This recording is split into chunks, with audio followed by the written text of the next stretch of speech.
যেই রোগে আক্রান্ত ছিল তার আত্মাটাও সেই রোগে আক্রান্ত। ইবলিসের আত্মা যেই রোগে আক্রান্ত ছিল তার আত্মাটাও সেই রোগে আক্রান্ত। আপনারা যে সমাজে বাস করেন এই সমাজের লক্ষ লক্ষ মুসলমান পরিচয়ধারী ইবলিসের রোগে আক্রান্ত।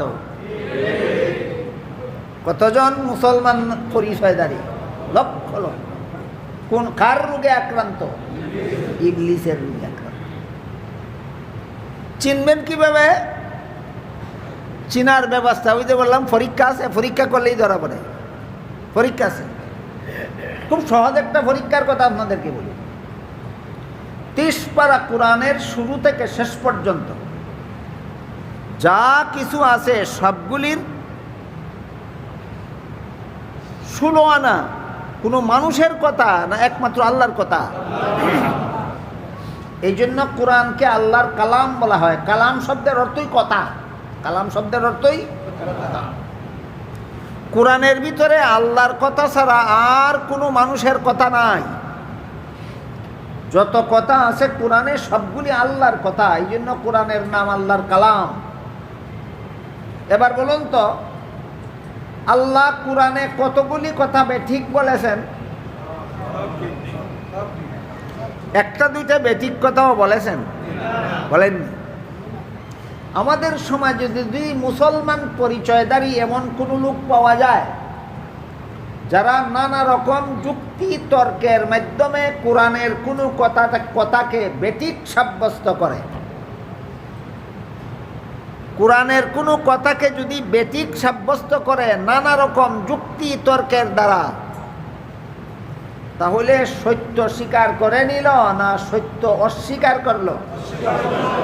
এবার বলুন কোন রোগের আলামত? ইবলিসের রোগের আলামত। ইবলিসের রোগে ধরছে তারে। এই রোগে ইবলিসকে যেখানে নিছিল তোমাকেও সেখানে নিবে। এই আলোচনা অনেক লম্বা, যদিও আমাদের সমাজের জন্য এই আলোচনাটা আমি অত্যন্ত জরুরি মনে করি, বিস্তারিতভাবে আলোচনা হওয়া দরকার মনে করি, কিন্তু সময়ের অভাবে খুব শর্টকাটে বলি।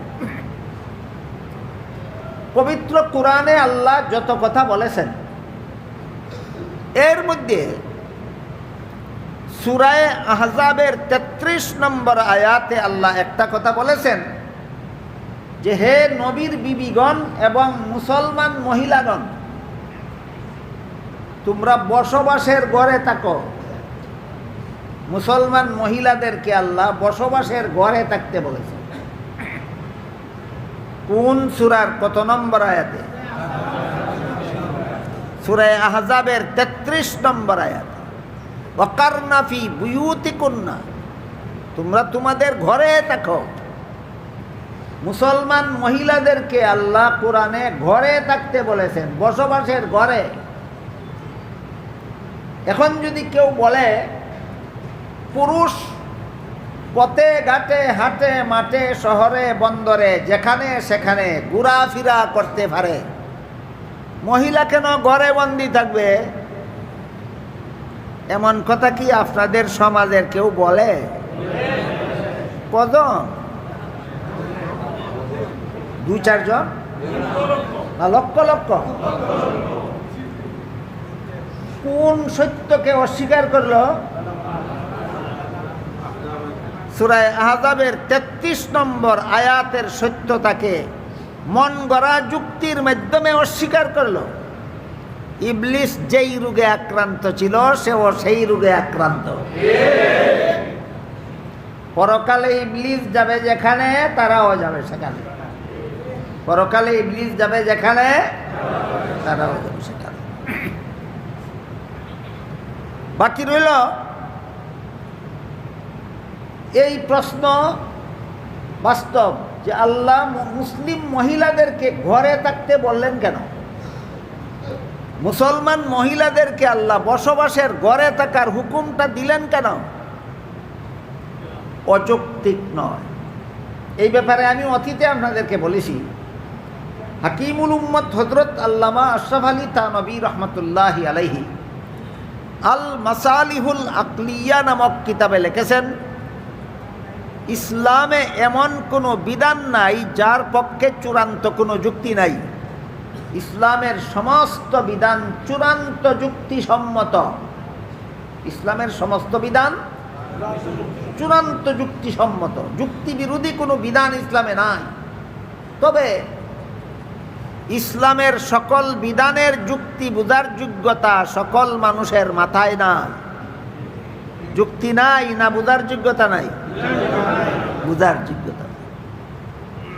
যারা যুক্তি দেয় যে পুরুষ পথে ঘাটে যেভাবে ইচ্ছা সেভাবে ঘোরাফেরা করতে পারে, মহিলারা পারবে না কেন?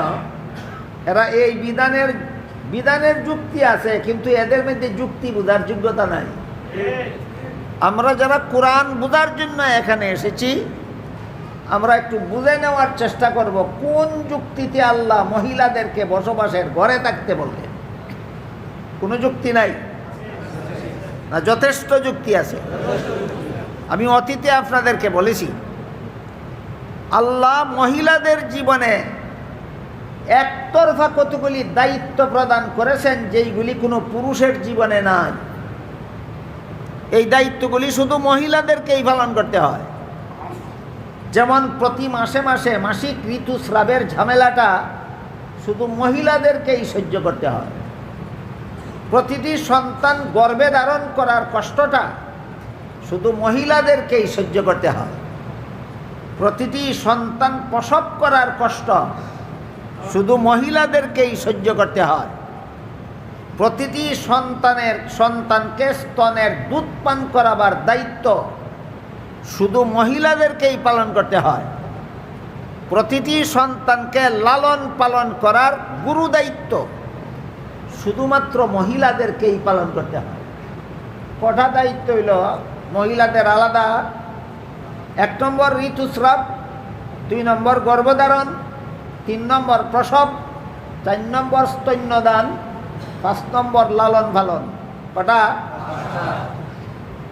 এই 5 দায়িত্বের কোনোটা পুরুষের আছে না সবগুলি মহিলাদের? মহিলাদের। এবার বলুন, মাসিক ঋতুস্রাবের সময় বসবাসের ঘরে থাকা সুবিধা না মাঠে ময়দানে কাজ করা সুবিধা? এবার বলুন, সন্তান গর্ভে নিয়া বসবাসের ঘরে থাকা সুবিধা না সড়কে মাটি কাটা সুবিধা? এবার বলুন, সন্তান প্রসব করার জন্য সংসদ ভবন সুবিধা না বসবাসের ঘর সুবিধা? এবার বলুন, সন্তানকে স্তনের দুধ পান করাবার জন্য গাড়ির ড্রাইভিং সিট সুবিধা না বসবাসের ঘর সুবিধা? তাহলে এবার বলুন, সূরা আহজাবের 33 নম্বর আয়াতে আল্লাহ মুসলমান মহিলাদেরকে ঘরে বসবাস করার জন্য বলেছেন অযৌক্তিক, চূড়ান্ত যুক্তিসম্মত। এই যুক্তি বুঝার যোগ্যতা কাদের নষ্ট হয়ে গেছে? যারা ইবলিসের রোগে আক্রান্ত হয়ে গেছে। রোগটার নাম অহংকার। অহংকার তোমার মধ্যে আছে কিনা একটা মেশিন লাগাইলেই ধরা পড়ে যায়। কি? সত্য জিনিস বুঝার পরে গ্রহণ করতে রাজি আছো কিনা? আল্লাহর কোরআনের চেয়ে মহাসত্য জগতে আর কিছু নাই। কাজেই কোরআনের সত্য বিধানগুলি তোমাকে বুঝাবার পর তুমি গ্রহণ করতে প্রস্তুত কিনা? যদি মন প্রস্তুত থাকে যে কোরআনের বর্ণিত বিধান গ্রহণ করতে আমার মন প্রস্তুত, তাইলে মেশিনে ধরা পড়লো, রূপটা তোমার মধ্যে নাই। আর কোরআনের কোনো কথা গ্রহণ করতে যার মন প্রস্তুত নয়, মেশিনে ধরা পড়লো, ইবলিসের রূপ তোমার শরীরেও আছে, তোমার আত্মার মধ্যেও আছে। একটা উদাহরণ দিলাম, সূরা আহজাবের 33 নম্বর আয়াত। আরেকটা উদাহরণ দিচ্ছি, সূরা নিসা এর 11 নম্বর আয়াতে আল্লাহ পাক রব্বুল আলামিন বলেন, ওয়ালিদ জাকারি মিসলু হাজ্জিল উনসায়াইন। এর মর্ম হলো, পিতামাতা মারা গেলে পিতামাতার ত্যায্য সম্পদে ছেলে পাবে 2 অংশ, মেয়ে পাবে 1 অংশ। অতীতে আরও আলোচনা হয়েছে, আপনাদের সকলের জানা থাকার কথা।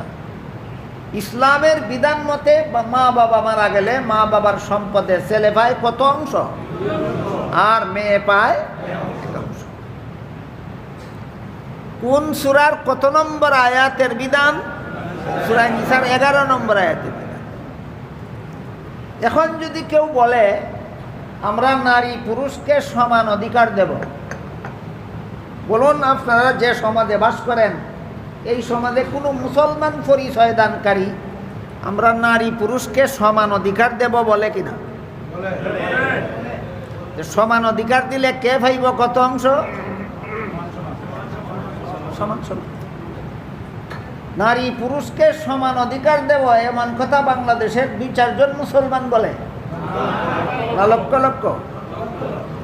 বলেন এই দাবিটা কোন সূরার কত নম্বর আয়াতের বিরুদ্ধে বিদ্রোহ? রোগ আসেনি তার আত্মা, রোগটার নাম ইবলিস। যেই রোগে আক্রান্ত তুমি সেই রোগে আক্রান্ত। ইবলিসের ঠিকানা যেখানে তোমার ঠিকানাও সেখানে। আমার আলোচনা বুঝে থাকলে বলুন, আত্মার রোগগুলি চিনা এবং এই রোগগুলির চিকিৎসা করা কতটুকু দরকার? শরীরে ক্যান্সার হইলে তার চিকিৎসা যতটুকু দরকার। বুঝেন কথা? শরীরে ক্যান্সার হইলে এই ক্যান্সারের চিকিৎসা যতটুকু দরকার, আত্মার রোগগুলি চিনে এইগুলির চিকিৎসা করা ততটুকু দরকার না লক্ষ গুণ বেশি দরকার? অথচ আমাদের সমাজে আত্মার রোগ নিয়ে কোনো আলোচনাই হয় না, আত্মার রোগের চিকিৎসারও কোনো আলোচনাই হয় না। আল্লাহ সূরায়ে মুমিনুনের 4 নম্বর আয়াতে আত্মার রোগের চিকিৎসা করে, আত্মাকে পবিত্র করে যারা, এদের জীবন সফল বলেছেন।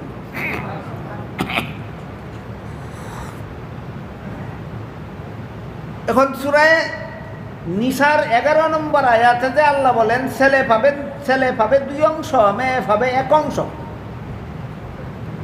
এটা অযৌক্তিক না চূড়ান্ত যুক্তিসম্মত?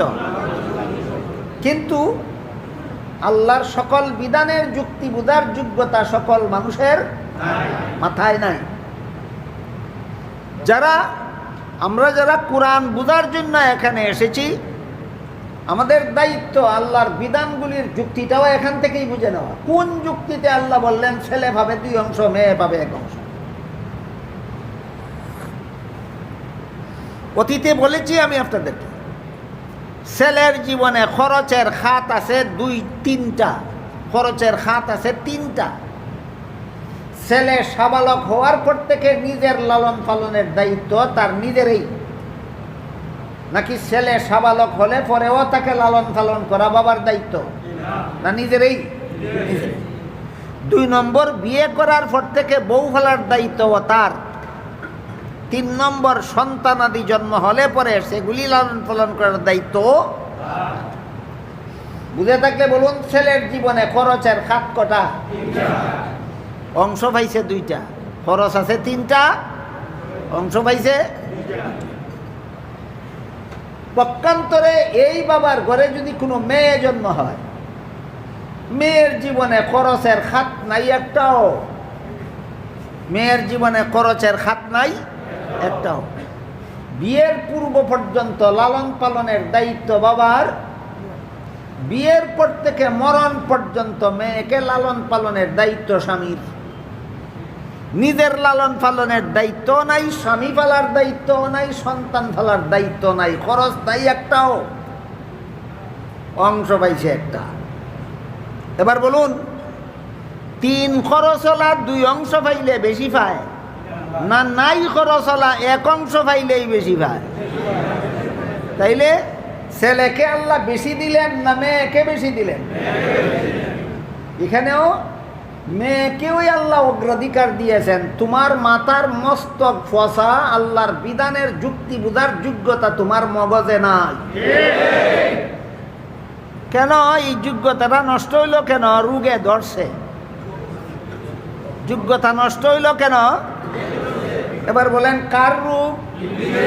রোগটার নাম, পরিণাম চিরস্থায়ী জাহান্নাম। পরিণাম চিরস্থায়ী জাহান্নাম। আমার কথা বুঝে থাকলে বলুন, আত্মার রোগে যদি ধরার মতো ধরতে পারে, তাইলে চিরস্থায়ী জাহান্নামী বানাইয়া ছাড়ে। আত্মার রোগে যদি ধরার মতো ধরতে পারে, চিরস্থায়ী জাহান্নামী বানাইয়া ছাড়ে, যেমন ভাবে ইবলিসকে বানাইছিল। ইবলিসের জীবনে কোনো ইবাদত বন্দেগী ছিল না, এই জন্য আত্মার রোগে ধরতে পারছে। ইবলিসের জীবনে কোনো ইবাদত বন্দেগী ছিল না, কি পরিমাণ! এরপরও আত্মার রোগে চিরকালের জন্য জাহান্নামে নিয়ে গেছে। তুমি কয় বছর ইবাদত বন্দেগী করছো? তুমি যে আত্মার ক্যান্সার লইয়া বসবাস করা সমাজে, তোমার পরিণতি, ভবিষ্যৎ পরিণতি কি খবর আছে? তোমারে কোন রোগে ধরছে বুঝে থাকলে বলুন। এই রোগটার নাম অহংকার। আমি কি আপনাদেরকে আত্মার 2 নম্বর রোগটা বুঝাতে পারলাম? আল্লাহ পাক রব্বুল আলামিন এই রোগের উত্তম চিকিৎসা হিসাবে 5 বেলার নামাজকে ইসলামের স্তম্ভ করে দিয়েছে। রিয়া রোগের চিকিৎসা হিসাবে রোজাকে ইসলামের স্তম্ভ করেছেন। আর অহংকার এর উত্তম চিকিৎসা হিসাবে 5 বেলার নামাজকে আল্লাহ ইসলামের স্তম্ভ করে দিয়েছেন। রোজা হইল রিয়া রোগের চিকিৎসা, আর নামাজ হইল অহংকার রোগের চিকিৎসা। আজকে এই পর্যন্ত থাকুক, ইনশাআল্লাহ আগামীকাল এখান থেকে আলোচনা শুরু হবে। কালকে আলোচনা হবে নামাজ কিভাবে অহংকারের চিকিৎসা। মোহতারাম হাজিরিন কেরাম, আমরা অন্যান্য ভাইয়েরা দাওয়াত দিব, অনেকে হয়তো জানছেন না যে আল্লামা লিবরুজুর আগামী খাইল প্রশ্ন তফসির চলব। এটা সুসংবাদ। সুসংবাদটা হইল আমরা আল্লামা লিবরুজুরের মাঝহাত দিবা দৌড়া হাদিস খুলতেন, টাইটেল ক্লাস খুলতেন। আমরা কিতাব দিয়ে শুরু কিতাব পারবো। আমার কাছে রসিদ আছে, আপনারা টাকা দিলে আমরা বা বই দিলে, কিতাব দিলে আমি সংগ্রহ করতে পারবো। রসিদ দিয়া আমার কাছে নিবা। আর আল্লামা লিবরুজুরের বই লেখা কোরআন হাদিস থাকছে, মজহব কেন গাড়ি